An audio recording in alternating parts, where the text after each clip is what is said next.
This is Thought in Motion, a series dedicated to the seminars of psychoanalyst Jacques Lacan. Today's video covers Lecture 4 in Seminar 3. Last time, we began to consider psychosis in terms of language and speech, including the relationship between signifier and signified, and how paranoid utterances function between ego and little other to give rise to particular delusions. Today's video will further consider these ideas in light of the structural differences between psychosis and neurosis. The following questions will be addressed. 1. How is the relationship to reality distinguished in psychosis and neurosis? 2. Who speaks in psychosis? And 3. How does language function? The first major distinction between psychosis and neurosis made in this video is their respective relations to reality. In neurosis, there's a rupture with psychic reality, which is sacrificed in the symptomatic avoidance of conflict. Lacan identifies the id as that part of psychic reality that is sacrificed. He states that neurotic subjects elide or schematize psychic reality. To elide means to remove or erase, and is typically used about written or printed content or erasing data on a computer. This term is apt here, I think, since what is elided are signifiers not fully rearticulated symbolically. In psychosis, one's problematic relation to reality concerns the external world rather than psychic reality. There's a hole or gap in this reality which psychic fantasy fills. Another important consideration regarding the relation to reality concerns how this excluded dimension of reality returns. In neurosis, the elided psychic reality, which is in fact the unconscious subject, and from which one is in flight, continues to make itself heard through the symbolic. This is because repression necessitates that the subject know something about what is being repressed and finds another means to express it. Hence, Lacan's famous expression that the repressed is the same as the return of the repressed. In considering the difference of this return of the repressed in neurosis from what happens in psychosis, it's essential to understand how the kind of projection exhibited in neurosis is not the same filling in of psychic fantasy found in psychosis, to the point that perhaps projection is not even the right word to use here. This is because projection is based on the idea that something that got inside the subject is finding its way out. However, in psychosis, the problem is that there was no internalization to make possible a later externalization through the mechanism of projection. Critical to understanding this is the difference between Bejahung and Verneinung, affirmation and negation. In this lecture, Lacan reiterates that they are not two possibilities of a single moment or stage, either of which may happen. Instead, Verneinung, negation, when it happens, always follows a prior affirmation, Bejahung. However, in psychosis, there is no primordial affirmation of the symbolic, and so the mechanism of projection, should we continue using that term, consists of the refused or repudiated elements returning from without as the real. In neurosis, the repressed signifiers that make up the unconscious subject return in another form that remains still firmly within the symbolic, but merely not recognized as such. In neurosis, there is a necessary reciprocity when the subject speaks, exemplified in the last lecture by the utterances, "You are my master" and "You are my woman." The other addressed here is not merely the individual before us, but the big other. When one utters true speech, that is, when one speaks to the big other in such a way as to make oneself recognized with those utterances, it presupposes that the subject has first recognized the big other. Though not made explicit here by Lacan, we can see a parallel with the previous discussion in which repression necessitates having some knowledge of what is repressed. This logic holds even for mendacious speech, or what Lacan previously called the feint. It remains a recognition of the big other in its alterity or absolute unknowability. Lacan states that by recognizing the big other, one institutes it as an irreducible absolute on whose existence the value of speech depends. So to say, "You are my master," is to implicitly say, "I am your slave." In first establishing this master, one is in the position of being recognized by this other. Lacan calls this a speech beyond language that institutes a play of symbols that forces one to act by specific rules, whereby the ego and my alter ego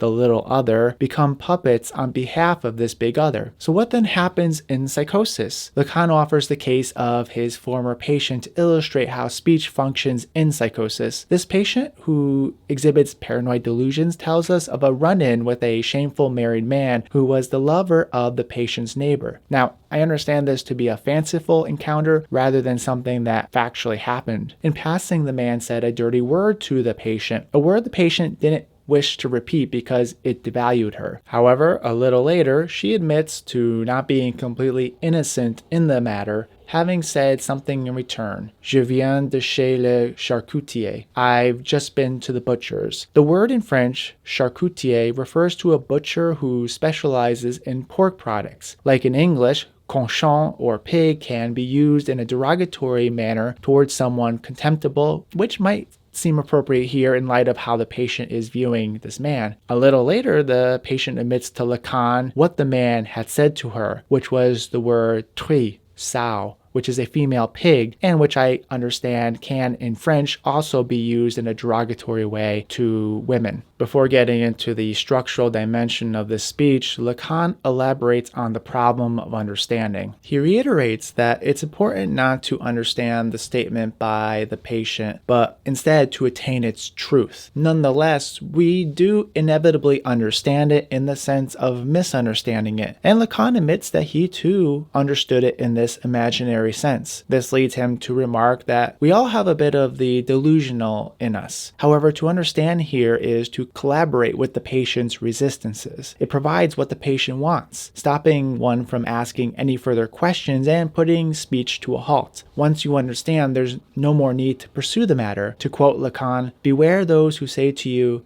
'You understand.' It's always so as to send you somewhere else than where it is a question of going." In the case of the patient, it's easy enough to understand in this hallucinated exchange that "I've been to the butcher's" is to say, I am the pig who is cut up into pieces, that's fragmented in my body and in my world. And there you have it. Job done. Move on. But no, that's not how Lacan is approaching the situation. Instead, we have to understand why there's something there given to be understood in the first place. Why this particular puppet? Like in neurosis, the message isn't identical to speech. However, unlike neurosis, it is reality which is speaking. Lacan notes that she did not say, "I had the feeling that he answered me sow," but instead she states, "I said, I've been to the butcher's, and he said, sow to me." The former formulation communicates some degree of doubt about having understood. There's a sense of separation between the message and speech. In contrast, there's no doubt for this patient that she fully understands what he said. There's none of the doubt one encounters, say, before the big other. It's because of the big other's incomprehensibility that the neurotic never truly knows if they are being lied to. For the psychotic patient, in contrast, there's something real that is speaking and not someone else behind the puppet. And it's that space between the puppet and the big other which opens the possibility of being deceived, and that space is not there for the psychotic patient that Lacan is dealing with. Instead, the psychotic subject acquires a certainty of having grasped the truth of the matter, perhaps having special insight that no one else is privy to. The message being spoken in the real is uttered this time by the little other, the patient's reflection and counterpart, the one with whom she's identified. And as such, she only receives her own speech from the man without any inversion or transformation. As Lacan says, sow gives tit for tat, and one no longer knows whether the tit or the tat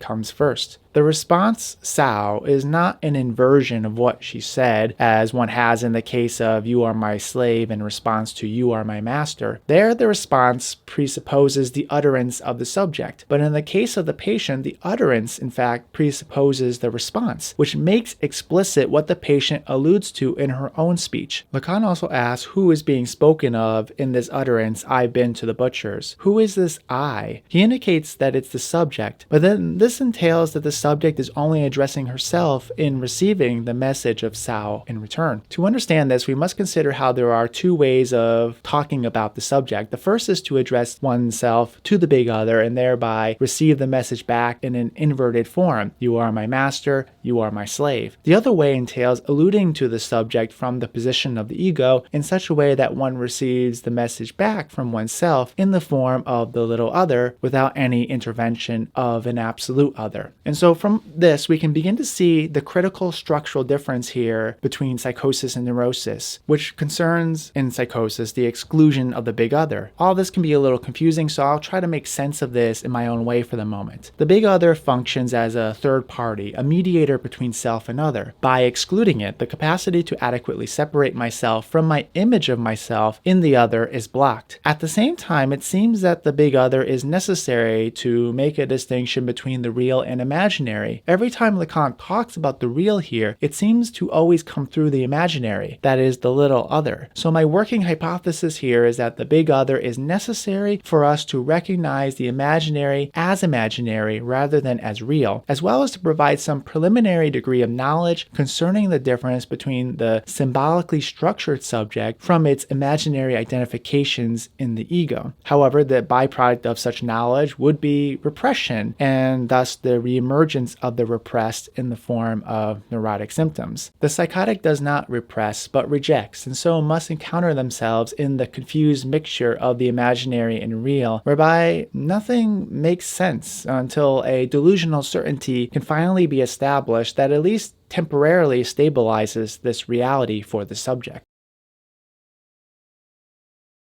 In this final question, we consider language in light of the symbolic, imaginary, and real. First, Lacan returns to the distinction between signifier and signifier that he made in the previous lecture. The signifier operates at the level of the symbolic, whereas the signified, or meaning, operates on the imaginary level. As Lacan states, meaning is, like the imaginary, always in the end effervescent, for it is tightly bound to what interests you, that is, to that in which you are ensnared. And then there's the real, which Lacan states is the articulated speech, that is expressed and that appears in the field of the little other as an element of the external world. In the case of the patient, you can see how the imaginary and real dimensions of language come together. The patient genuinely hears the voice out there uttered by the little other, who the patient has a uniquely clear understanding of, establishing the delusionally certain meaning. The other major dimension of language addressed in this lecture is its relation to time. Lacan identifies how the signifier has both a synchronic and diachronic dimension, or a simultaneous and historical dimension. Its synchronic dimension is what we typically associate with Saussure's structural linguistics, that it's a simultaneous system of structure groups of oppositions. Its diachronic dimension concerns what occurs over time through discourse. What matters for our purpose here is how in delusional discourse the synchronic dimension of the signifier becomes especially prominent as elements are isolated and charged with meaning, as we saw in the case of the word Sao for this patient. These words are, in a sense, words without a history, at least on the side of the subject who utters them. And I believe where Lacan will be heading is that it's one of the tasks of the psychoanalyst to help resituate those words within a history, to bring them back into discourse. I want to thank the following for supporting this channel on Patreon.